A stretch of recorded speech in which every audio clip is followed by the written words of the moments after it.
Hey everyone, welcome back to null pointer academy. आज है हमारा day 4 of our DSA series in English. तो हमने लास्ट वीडियो में देखा था कि how to find the second largest element in an array. ठीक है, आज हम बात करने वाले हैं दो क्वेश्चंस की। ठीक है, क्योंकि ये एक दूसरे के वेरिएशन ही है। ठीक है, तो पहला हमारा रहेगा check if array is sorted और नॉट। ठीक है, एकदम सिंपल क्वेश्चन, सिंपल है बट इंपॉर्टेंट है, क्या पता पूछ लिया जाए। ठीक है, तो चलिए चलते हैं हमारी स्क्रीन पर। Check if an array is sorted, check if array is sorted। ठीक है, तो एग्जांपल के साथ देखते हैं। एग्जांपल हमें एरे गिवन है 10, 20, 30, 40, 50। ठीक है, तो इसका जो आउटपुट आएगा, इसका आउटपुट क्या आना चाहिए? इसका आउटपुट आना चाहिए ट्रू। क्यों? क्योंकि हमें दिख रहा है 10 है, उसके बाद 20 है, उसके बाद 30 है, उसके बाद 40 है, उसके बाद 50 है। मतलब जो प्रीवियस एलिमेंट है उसका अगला एलिमेंट है, तो वो अगला एलिमेंट प्रीवियस एलिमेंट से बड़ा है। कोई प्रीवियस एलिमेंट नेक्स्ट एलिमेंट से बड़ा नहीं है। ठीक है, एक और एग्जांपल देख लेते हैं।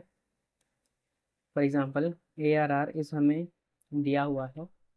For example 90, 80, 100, 70, 40, 30। ठीक है, तो जो हमारा आउटपुट है, जो हमारा आउटपुट है वो यहाँ पे क्या फॉल्स आना चाहिए। क्यों? क्योंकि 90 है, वो 80 से बड़ा है। यहाँ 80, 70, मतलब 80 से अगर स्टार्ट होता तो 100 सही रहता। ठीक है, लेकिन 90 80 से पहले आ गया, हमें असेंडिंग ऑर्डर में। ठीक है, बोला हुआ है कि non decreasing order means ascending order में सॉर्ट करना है। ठीक है, चेक करना है, सॉर्ट नहीं करना, सिर्फ चेक करना है। ठीक है, तो हमारा इसका जो अप्रोच 1 होगा, एज यूजल अप्रोच 1 क्या होगा? Brute force. ब्रूट फोर्स क्या होगा कि हम एक एलिमेंट पे खड़े हो और उसको हर एलिमेंट से कंपेयर करें, फिर नेक्स्ट एलिमेंट पे जाएं, उसको हर एलिमेंट से कंपेयर करें कि क्या वो अगले एलिमेंट से छोटा है। ठीक है, तो ऐसे कर करके हम कर सकते हैं। ठीक है, फॉर एग्जाम्पल आपको एग्जाम्पल के थ्रू बताता हूँ। हम ड्राई रन करते हैं, या पहले कोड लिख लेते हैं फिर ड्राई रन कर लेते हैं। ठीक है, for i is equal to 0, i less than n, i plus plus. ठीक है, for j is equal to i plus 1, j less than n, j plus plus. ठीक है, if array of j is greater than array of I, then हम क्या कर देंगे? Return false. ठीक है, और अदरवाइज हम क्या करेंगे? ये दो लूप खत्म करेंगे हम। ठीक है, दो फोर लूप खत्म करेंगे और रिटर्न ट्रू, रिटर्न ट्रू। ठीक है, तो इसका ड्राई रन अगर हम देखें, अगर हम इसका ड्राई रन देखें, फॉर एग्जांपल ये 10, 20, 30, 40, 50 वाला ले लेते हैं। ठीक है, तो A R R is equal to 10, 20, 30, 40 and 50। ठीक है, तो अब आई हमारा रहेगा 0th इंडेक्स पे। मैं इंडेक्सिंग भी कर देता हूँ, 0, 1, 2, 3, 4। ठीक है, अब आई रहेगा 0 पे, जे स्टार्ट होगा हमारा यहाँ से। ठीक है, अब आई इज इक्वल टू 0 के लिए हम चेक करेंगे जे को हर एलिमेंट पे। ठीक है, तो जे इज इक्वल टू 1 पे, यानी आई प्लस 1 पे क्या जे का एलिमेंट जो है वो आई वाले इंडेक्स पे बड़ा है? हाँ, बड़ा है। ठीक है, सॉरी हमें छोटा करना था ना, यहाँ पे एक मिस्टेक है। यहाँ पे A R R of J is less than A R R of I, यानी कि जो प्रीवियस एलिमेंट है वो अगर आगे वाले से बड़ा है तो हमें फॉल्स रिटर्न कर देना है। या अब हम देखेंगे क्या A R R of j A R R i से छोटा है? नहीं, छोटा नहीं है, बड़ा है। ठीक है, ऑल गुड है। ठीक है, अब हम चलेंगे जे को आगे बढ़ाएंगे। जे आया 30, क्या ये छोटा है? नहीं। क्या ये छोटा है? नहीं। क्या ये छोटा है? नहीं। ऑल गुड, जे का आइट्रेशन हो गया खत्म। ठीक है, जे का आइट्रेशन हो गया खत्म। मैं जे को हटा देता हूँ यहाँ से। ठीक है, अब जो आई है हमारा वो आ गया फर्स्ट इंडेक्स पे, वो आ गया फर्स्ट इंडेक्स पे। अब जे फिर से स्टार्ट होगा। क्या जे वाला एलिमेंट आई वाले से छोटा है? नहीं। आगे बढ़ा जे, क्या जे वाला आई वाले से छोटा है? नहीं। क्या जे वाला आई वाले से छोटा है? नहीं। ऐसे करके हम पूरे इंडेक्स पे एरे पे ट्रेवल्स कर लेंगे। ठीक है, तो हमारे पास आ जाएगा कि कोई भी जो जे वाला एलिमेंट है, यानी कि जो बाद वाले एलिमेंट है, वो पीछे वाले एलिमेंट से छोटा नहीं होना चाहिए, है ना। तो इस अरे अब इसमें प्रॉब्लम क्या है, जो हमारी टाइम कॉम्प्लेक्सिटी है, जो हमारी टाइम कॉम्प्लेक्सिटी है वो आ जाएगी बिग ऑफ एन स्क्वायर। क्यों big of n q square क्यों आ जाएगी, क्योंकि हमारे दो लूप रन कर रहे हैं और दो नेस्टेड लूप्स हैं। अब हम लिख सकते हैं because of two nested loops, और हमको इसी को ऑप्टिमाइज करना है, ठीक है। और अगर कॉम्प्लेक्सिटी की बात करें, स्पेस कॉम्प्लेक्सिटी की बात करें ब्रूट फोर्स में, तो वो बिग ऑफ वन रहेगी, क्योंकि हमने ऐसा कोई एक्स्ट्रा डेटा स्ट्रक्चर यूज किया ही नहीं, ठीक है। ये हमने सूडो कोड भी देख लिया। चलते हैं अप्रोच टू की तरफ, जो कि ऑप्टिमल भी है, ठीक है, जो कि ऑप्टिमल भी है। अप्रोच टू हमारी जो कि ऑप्टिमल अप्रोच है, हम सिंगल पास में करने की कोशिश करेंगे, ऑप्टिमल, ठीक है।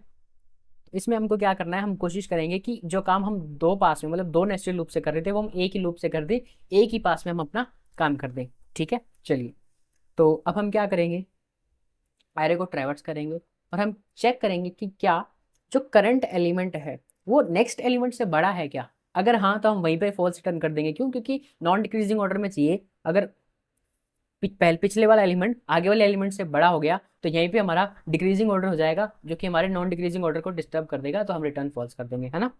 चलिए, अब इसका एग्जांपल देख लेते हैं ड्राई रन के साथ, तो कोड भी देख लेते हैं पहले, है ना। तो इसका कोड देखेंगे, 4, ठीक है, इसको ढंग से लिख लेता हूँ, 4 int i is equal to 0, i less than n-2 i plus plus. अब आप बोलोगे ये n-2 क्यों किया है, अभी बताता हूँ, just give me a minute, जब हम ड्राई रन करेंगे तब आपको समझ आएगा, ठीक है। If ARR of i is greater then ARR of i plus one, तो हम क्या करेंगे, फॉल्स रिटर्न कर देंगे, रिटर्न फॉल्स, ठीक है।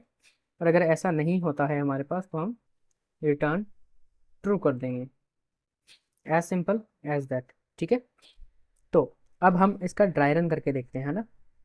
एग्जाम्पल ले लेते हैं, मैं एग्जाम्पल दूसरा लेता हूँ जिसमें आपको n-2 का लॉजिक समझ आए, ठीक है। फॉर एग्जाम्पल हमारे पास एरे है 10, 5, 20, ठीक है। अब इंडेक्सिंग देखो आप, 0, 1, 2, जब i इज इक्वल टू 0 यानी कि i यहाँ पे होगा, तो i प्लस वन कहाँ होगा, उसके जस्ट नेक्स्ट पे, तो ये i प्लस वन ये होगा। अब इन दोनों का हम कंपेयर करेंगे, क्या i प्लस वन वाला बड़ा है या छोटा है i से, हाँ छोटा है, तो हम यहीं पे फॉल्स रिटर्न कर देंगे। तो आपने n-2 क्यों किया, क्योंकि हम i प्लस वन चेक कर रहे हैं, ठीक है। जब i सेकेंड लास्ट इंडेक्स पे पहुंचेगा, है ना, तो सेकेंड लास्ट इंडेक्स पे पहुंचेगा, फॉर एग्जांपल 10, 5, 20, जब अपना आई यहाँ पहुंच गया तो आई प्लस वन यहाँ होगा, यानी कि n-1th इंडेक्स को, ठीक है, एक्सेस करेगा। अगर हम n-1 तक ले जाएंगे, यानी कि आई लेस देन n कर देंगे, तो क्या होगा कि जब आई 20 पे आगे खड़ा हो जाएगा, 10, 5, 20, आई यहाँ खड़ा हो जाएगा, तो आई प्लस वन कहाँ जाएगा, वो आउट ऑफ बाउंड हो जाएगा, तो उससे आउट ऑफ बाउंड एरे का एरर आ जाएगा, ठीक है। तो इसलिए हम इसको n-2 यानी कि सेकेंड लास्ट इंडेक्स तक नहीं, सेकेंड लास्ट इंडेक्स जो है हमारा वहीं तक रखेंगे, ठीक है, आई को, तो क्या, ताकि आई प्लस वन लास्ट इंडेक्स पे हमारा रुक जाए और हमारे आउट ऑफ बाउंड्स का एरर नहीं आए, ठीक है। और ये हमारा कोड हो गया। इसकी टाइम कॉम्प्लेक्सिटी अगर हम बात कर लें, big O of n, as simple as that, time complexity is big O of n, and space complexity